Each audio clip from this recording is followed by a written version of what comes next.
안녕하세요. LA 비투쇼입니다. 지루한 횡보장을 지나고 있죠? 미국은 지금 일요일 밤입니다. 큰 변동 없이 주말을 넘어가고 있는데요. 잠시 후면 미국장 열고 새로운 한 주와 함께 어떤 움직임이 우리를 기다리고 있을지. 자, 지금 상황 한번 살펴보도록 하겠습니다.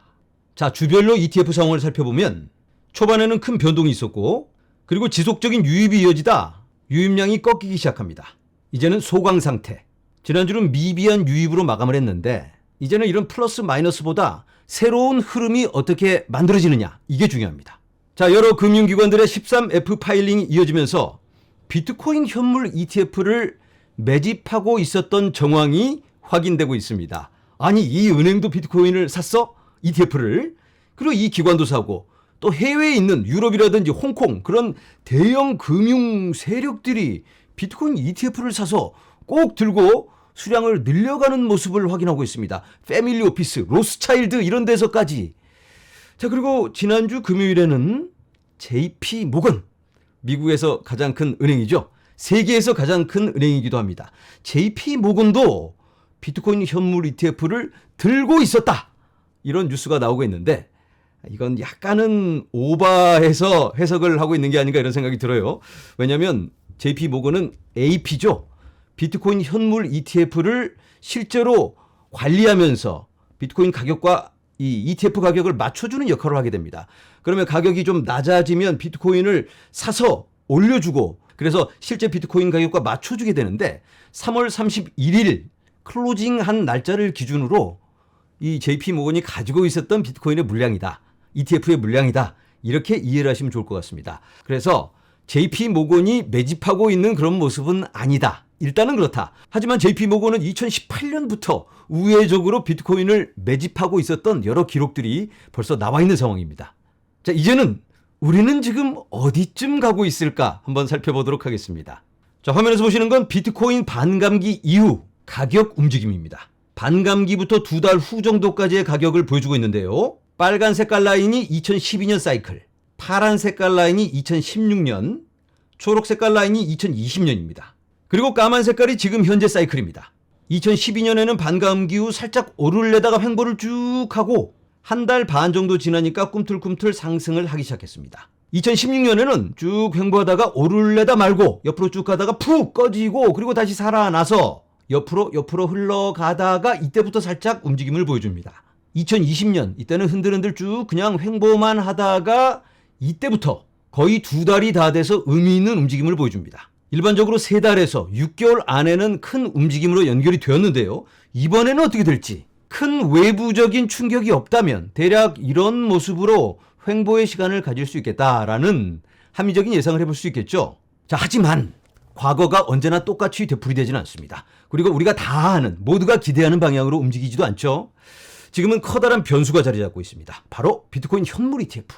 이 현물 ETF가 어떠한 모습을 보여줄지, 우리가 기대하는 바로는 재정 상담가들, 관리자들, 그리고 여러 펀드들이, 그리고 또 기관들이, 기업들이 어떤 의미 있는 움직임을 불러일으켜주지 않을까라는 그런 기대가 있습니다. 만약에 그런 움직임이 이런 기간 안에 조금 더 일찍 당겨지고 어떤 충격을 가해준다면 우리가 예상할 수 없는 그런 상황으로도 연결될 수 있습니다. 그래서 우리가 그런 가능성도 열어두자라고 말씀을 드리고 있는 겁니다. 자, 이제는 알트코인을 대표하는 이더리움입니다. 비트코인 반감기 후 어떤 가격 움직임을 보여줬을까? 이 파란 색깔 라인이 2016년, 초록 색깔 라인이 2020년입니다.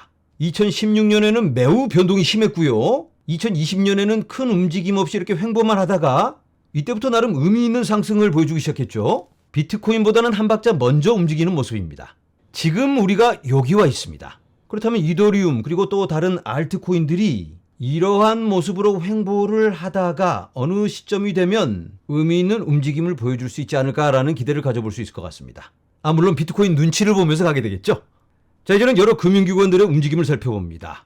프랭클린 템플턴 CEO는 모든 ETF와 뮤추얼 펀드가 블록체인에 있을 것이라고 말했습니다. ETF라면 비트코인 현물 ETF가 아니고 일반 ETF, S&P 500의 SPY, 나스닥의 QQQ, 그리고 골드 ETF, 오일 ETF, 뭐 여러 가지, 러셀 2000이라든가 뭐 너무 많은 미국에서만 9조 달러 규모의 ETF가 있습니다. 그런 모든 ETF 그리고 뮤추얼 펀드 이런 기존 금융이 블록체인에 있을 것이다. 이게 어떤 의미냐면 이런 ETF 금융 상품의 토큰화를 얘기하는 겁니다. 비트코인 ETF하고는 반대 개념이 되겠죠. 비트코인 ETF라면 우리가 알고 있는 이런 비트코인을 이 기존 금융의 박스에 넣어서 ETF화 시켰습니다. 기존 금융. 그런데 이런 ETF, 뮤추얼 펀드 이런 건 기존 금융을 온체인에 올려놓은 겁니다. 그래서 더 효율적으로 거래될 수 있게 24시간 주 7일 365일 거래할 수 있고 바로바로 세틀먼트가 일어나는 누군가가 결정해 줄 필요 없이 실시간으로 그런 새로운 환경이 만들어지게 되는 겁니다. 그렇다면 온체인과 오프체인, 기존 금융, 블록체인 이런 것들이 다 하나로 연결되는 그런 미래를 상상해 볼 수 있을 것 같습니다. JP모건의 오닉스, 프로젝트 가디언의 블록체인 POC 산업화. 결국 전통자산을 토큰화 시키겠다. 그러한 시도인 겁니다. JP모건의 오닉스를 필두로 해서 여러 많은 은행들이 프라이빗 블록체인을 구축해서 새로운 사업 영역으로 확장하고 있습니다. 자, 이제는 좀 흥미로운 주제로 여러분들과 함께 나눠보도록 하겠습니다. 화면에서 보시는 건 애플 비전 프로입니다. 이 고글을 끼고 증강현실을 경험하고 있는 겁니다. 자, 이 사람 눈에는 어떤 것이 보일까 한번 확인해 봅니다. 이 현실 세계에 쇼핑을 하게 됩니다. 신발을 이 사람이 찾고 있는데 이것저것 검색을 하다가 자, 신발을 이리저리 넘기고 있죠. 손가락을 이렇게 바로 눈앞에서 보여주고 있는 겁니다. 인스타그램에 어떤 사진이 보이면 이 사진 속에 남자가 신고 있는 신발 이걸 바로 검색해서 실제로 확인하면서 돌려볼 수 있게 되는 겁니다. 자, 이렇게 신발이 쫙 펼쳐지게 되죠. 자, 이 신발을 골라서 이리저리 훑어봅니다. 이야, 현장감 있다. 밑에서도 보고 위에서도 보고. 그럼 이렇게 실제 쇼핑 가서 확인하는 것처럼 던져버리고 또 다른 신발을 가져와서 쫙 줌인을 해서 돌려보고 뭐 그냥 자유자재로 이걸 확인할 수가 있습니다. 현장감이 느껴지죠? 신발을 골라서 직접 신어볼 수도 있습니다. 위에서 쳐다보면 어떠한 모양인지 좌우로 살펴보고 그리고는 바이 여러 결제 옵션을 고르고 주문을 넣습니다. 그러면 이렇게 신발이 배달이 되게 됩니다. 이렇게 가상세계와 현실세계를 하나로 엮어주는 그런 시대가 열리고 있습니다. 아까 확인하신 애플 비전 프로로 상품을 확인하려면 이 상품이 3D로 렌더링이 돼 있어야 되겠죠. 화면에서 보시는 건 렌더 네트워크를 통해서 렌더링한 그러한 화면입니다. 이렇게 탈중앙화된 GPU 공유 시스템을 통해서 렌더링 서비스도 더 효율적으로 이루어지게 됩니다. 또 하나의 신발을 확인해 봅니다. 바로 리복 임팩트란 앱에서 사진을 검색합니다. 인스타그램 사진인데요. 마음에 드는 사진을 찾았습니다. 그러면 이 사진을 가지고 신발을 직접 제작하게 됩니다. 맞춤형 제작. 이 사진을 신발 깔창에 프린트를 하고 그리고 신발 디자인까지 원하는 대로 색깔을 바꾸어가면서 이렇게 마음껏 바꿀 수가 있습니다. 본인의 취향대로 신발 디자인을 한 다음 이 신발을 메타버스 내에서 신고 다닐 수가 있습니다. 이 신발은 메타버스 내에 사용될 신발입니다. 와, 너무 재밌죠? 이 리복과 파트너십을 맺은 프로젝트는 퓨처버스입니다. 퓨처버스는 2023년에 5,400만 달러 투자를 받았는데요. 텐티 그리고 리플랩스에서 투자를 받았습니다. 혁신적인 AI, 메타 기술, 개방적이고 확장 가능하며 상호 운용 가능한 앱, 게임 및 경험을 가능하게 합니다. 이런 새로운 메타버스 환경을 제공하고 있습니다. 퓨처버스의 블록체인은 루트 네트워크입니다. 루트 네트워크의 스마트 계약에서 XRP를 활용하십시오.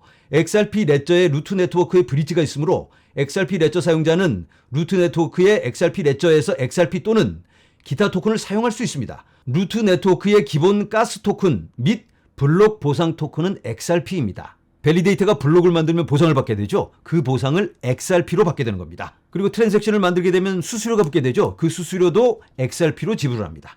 XLS20 NFT 표준은 이건 XRP 레저의 NFT 표준을 말하는 건데요. XRP 레저와의 호환성을 위해 루트 네트워크에서 구현되며 XLS20 표준을 EVM으로 포팅했습니다. 이더리움과도 호환이 가능하도록 이렇게 인프라를 구축해 나가고 있습니다. 그렇다면 리플에게도 새로운 가능성이 열리고 있는 걸까요? 이건 굉장히 좋은 모습이라고 볼 수 있겠습니다. 다만 이런 것들은 리플의 주력 사업은 아니죠. 일단은 송금 관련 ODA를 확장하면서 그 자리를 잡아간다면 이런 것들은 나중에 덤으로 보너스로 더 크게 폭발력 있게 움직여줄 수 있을 것 같습니다. 하지만 지금 중요한 건 여러 가지 눈앞에 놓여져 있는 소송이라든지 규제 관련 이런 것들을 깔끔하게 해결하고, 그리고 송금 관련해서도 미국 내에서의 파트너십 매우 중요할 것 같고, CBDC, 이 CBDC 솔루션도 더 활성화시켜야 될 것 같습니다. 자, 이제는 마지막으로 공지사항입니다. LA 지역에 계신 분들을 위해서 제가 모임을 갔는데 LA 모임이라고 하려다 강연으로 제목을 붙였습니다. 여러분들과 좀 나누고 싶은 그런 내용들이 많아서 이번 상승장 전망과 대응은 어떻게 해야 될까, 이런 주제로 나눠볼 텐데요. 5월 17일, 18일 이렇게 양일간 진행합니다. 얼마 전에 한국에서 치렀던 비트슈아쇼 강연 내용을 중심으로 나누게 될 텐데요. 비트코인과 블록체인, 반감기의 의미, 알트코인, 섹터별 전망, 사이클 투자 전략, 그리고 질의응답 시간을 갖습니다. 그리고 요즘 코인 교실에서 매도 전략에 대해서 집중적으로 나누고 있습니다. 목표가는 어떻게 설정할까? 어떤 기간에? 그리고 어떤 신호가 깜빡깜빡이면 우리가 매도를 실행해 나가야 될까? 이런 것들을 나누고 있는데 반응이 너무 뜨겁기 때문에 그런 내용도 이번에 함께 나눠보도록 하겠습니다. 참가 비용은 $20고요. 선착순 25명입니다. 식사는 제공되지 않고, 그리고 이런 행사를 준비하는데 제가 굉장히 부담스럽습니다. 준비해야 될 게 굉장히 많기 때문에 오프라인 행사는 아마 올해는 처음이자 마지막 모임이 될 것 같습니다. 예약 링크는 영상 아래 남겨놓도록 하겠습니다. 네, 우리가 횡보 구간을 지나며 기다림의 시간을 갖고 있습니다. 우리가 그렇게나 오래 기다렸는데 이 정도쯤이야 여유 있게 가볍게 즐기면서 지나갈 수 있겠죠? 자, 우리가 이럴 때일수록 더 기본에 충실하며 잘 준비해서 큰 결실을 맺어야만 하겠습니다. 저는 여기서 인사드립니다. 여러분, 감사합니다.